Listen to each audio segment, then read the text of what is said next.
Hello and welcome students, আশা করি তোমরা সকলেই খুব ভালো আছো। জ্ঞানজ্যোতি কোচিং সেন্টারের পক্ষ থেকে তোমাদের সবাইকে আরও একবার স্বাগত। তো আমি মীরা ম্যাম, আমি আজকে তোমাদের সেমিস্টার থেকে আবার একটি নতুন টপিক নিয়ে চলে এসেছি।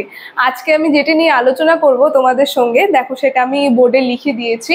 তোমাদের বাংলা বিষয় থেকে ছন্দ যে আছে, মিশ্রবৃত্ত ছন্দ এবং অক্ষরবৃত্ত ছন্দ, এবং না মিশ্রবৃত্ত বা অক্ষরবৃত্ত ছন্দ কাকে বলে এবং সেই ছন্দ নিয়ে উদাহরণ সহ কিন্তু আমি আলোচনা করব।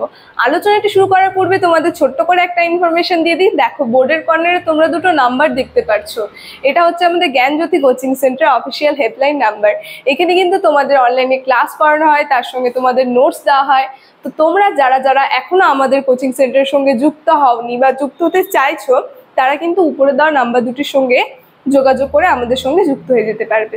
ঠিক আছে, তাহলে আমি এবার আলোচনাটি শুরু করছি। দেখো, আজকে প্রথমেই বললাম আজকে আমি যেটা নিয়ে আলোচনা করব সেটা হচ্ছে মিশ্রবৃত্ত বা অক্ষরবৃত্ত ছন্দ কাকে বলে। ঠিক আছে, দেখো সংজ্ঞাটা আমি এখানে লিখিনি, সংজ্ঞাটা আমি মুখে বলবো, তোমরা একটু খাতা আর পেন বের করে লিখে নেবে। দেখো, সংজ্ঞাটা বলার আগে আমি যদি তোমাদের একটা লাইনে বোঝাতে যাই, এটা হবে যে মুক্ত দল যে আছে, সেই মুক্ত দলের মধ্যে রুদ্ধ দল আর মাত্রার একটা একটা মিশ্র সম্পর্ক গড়ে ওঠে। মিশ্র বলতে আমরা বুঝতেই পারছি যুক্ত মানে মিশে যায়। ঠিক আছে, তো এই যে রয়েছে মুক্ত দল যে রয়েছে, সেই মুক্ত দলের প্রেক্ষিতে আমরা দেখব রুদ্র দল আর মাত্রার কি হয়, একটা মিশ্র সম্পর্ক তৈরি হয়। ঠিক আছে, এই ছন্দের মধ্যে সেটাই কিন্তু চলে যায় এই মিশ্রবৃত্ত বা অক্ষরবৃত্ত ছন্দের মধ্যে। ঠিক আছে, দেখো আমি সংজ্ঞাটা এখন তোমাদেরকে বলছি, তোমরা একটু লিখে নাও পূর্ণ বাক্যে তোমরা যেটা লিখবে। বলেছে বাংলা ছন্দের যে রীতিতে স্থির মুক্ত দলের পরিপ্রেক্ষিতে রুদ্ধদল ও মাত্রার প্রতি সম্পর্ক মিশ্র প্রকৃতি, অর্থাৎ মুক্তদল বা শব্দ প্রারম্ভিক এবং শব্দ মধ্যীয় রুদ্রদল এক মাত্রার এবং একক শব্দ প্রান্তীয় রুদ্ধদল দুই মাত্রার ওজন পায়। ঠিক আছে, আর ছন্দ পংক্তিতে যদি আমরা দেখি, প্রধানত চতুর্থ মাত্রক পর্বের ধ্বনিক্রম আবর্তিত হয়। একেই কিন্তু বলা হয় মিশ্রবৃত্ত বা অক্ষরবৃত্ত ছন্দ। ঠিক আছে, চলো এখন ছন্দের উদাহরণটা আমরা একটু দেখে নিই, তাহলে আরো ভালো করে বুঝতে পারবো। দেখো, উদাহরণে আমি বলেছি যে মহাভারতের কথা অমৃত সমান কাশিরাম দাস কহে শুনে পুণ্যবান। দেখো মহাভারত যে আছে, এখানে আমরা দেখবো মাত্রাগুলো, একটা হয় মুক্ত দল, ঠিক আছে, আর আরেকটা হয় রুদ্ধ দল।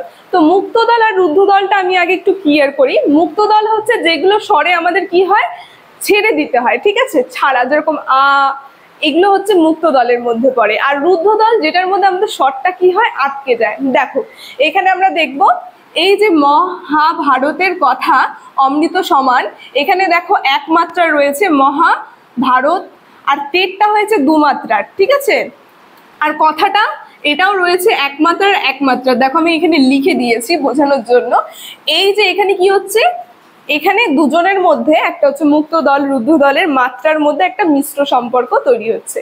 এটা কিন্তু চলে গেল এই মিশ্রবৃত্ত বা অক্ষরবৃত্ত ছন্দের উদাহরণের মধ্যে। দেখো আমি লিখে দিয়েছি।